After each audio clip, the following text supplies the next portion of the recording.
welcome everybody to another MB Autohaus tutorial. Again, this is like our 10th episode.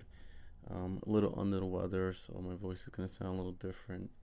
Either way, I'm going to put up a video today. And in this video, I decided to do a radio removal and install for the E-Class, otherwise known as your 212 chassis, which started in model year 2010 and is still current till this day, with a newer facelift. They went from a two-piece headlamp to a single headlamp. And the tools you will be needing is a plastic wedge, a ratchet, whether you have a 1/4 inch or half inch, not half inch, but 3/8 ratchet, whatever you have in a size T20 socket. For room purposes, I would say use a 1/4 inch ratchet and a 1/4 inch T20 if you could get your hands on that. You're gonna need a flashlight and a screwdriver. Alright, so now this is what we're looking at. This is your radio, otherwise known as your command.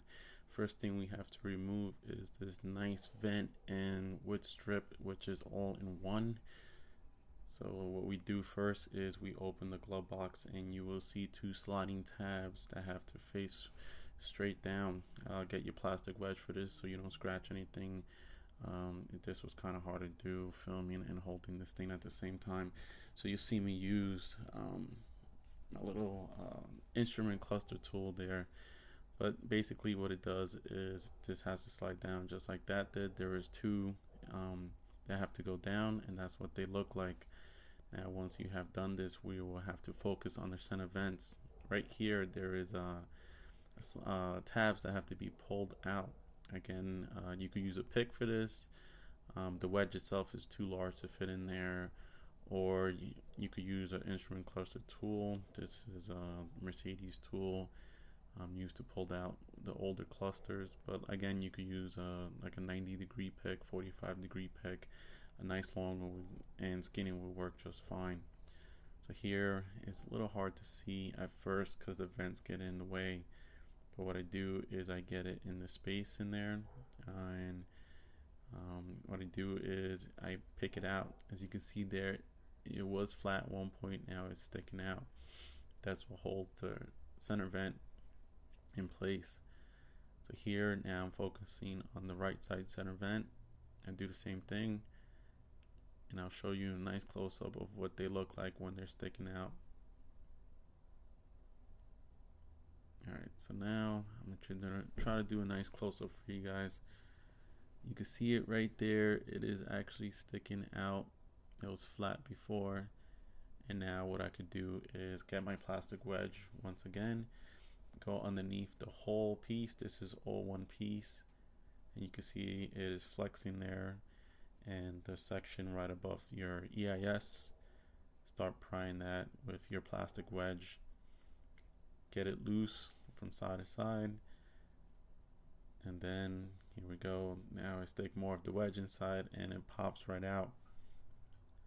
There are 3 connectors.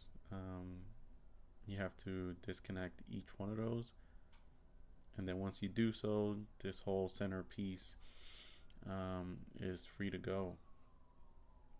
This is nice to do if for whatever reason you want to do some of that carbon fiber wrapping in the center vent, or the wood pieces, things like that. So now I'm focusing on the main bolts that hold in the command unit in place. Here I got my T20. You could use this on a socket or a 1/4 inch ratchet. That is a 1/4 inch special tool that I have. What I do is I loosen it all the way until it can't loosen anymore. Now I'm hand loosening it, and then you're going to come to a stopping point where it doesn't loosen anymore. At this point I will be getting my screwdriver, and then I'll be picking the screws up. What that is doing is moving the locks that are on the side, which you obviously can't see, sliding them up.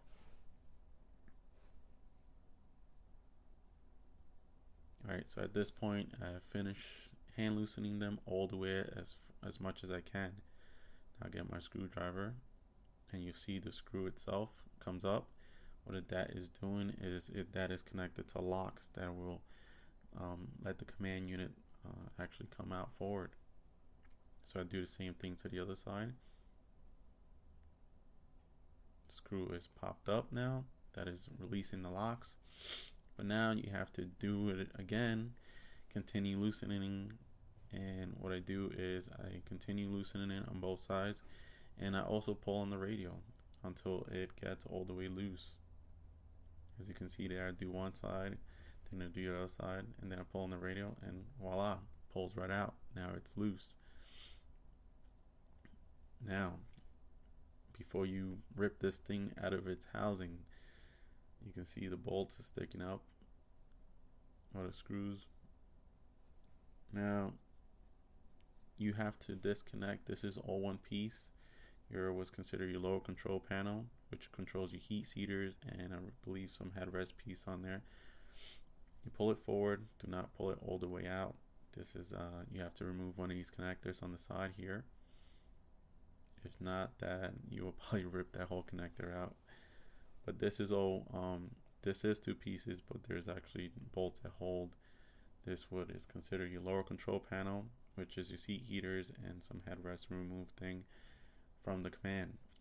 Alright, so now this is your main connector for your command. If you choose to remove the command to a spot where you want to take it apart, whatever it is you want to do, that is how you remove your main connector. Those are not individual connectors. That is actually one big connector block. The rest of the other ones is like your GPS antenna and things like that. Those just come out just regularly. But this main connector here, the way it came out is the way it goes in.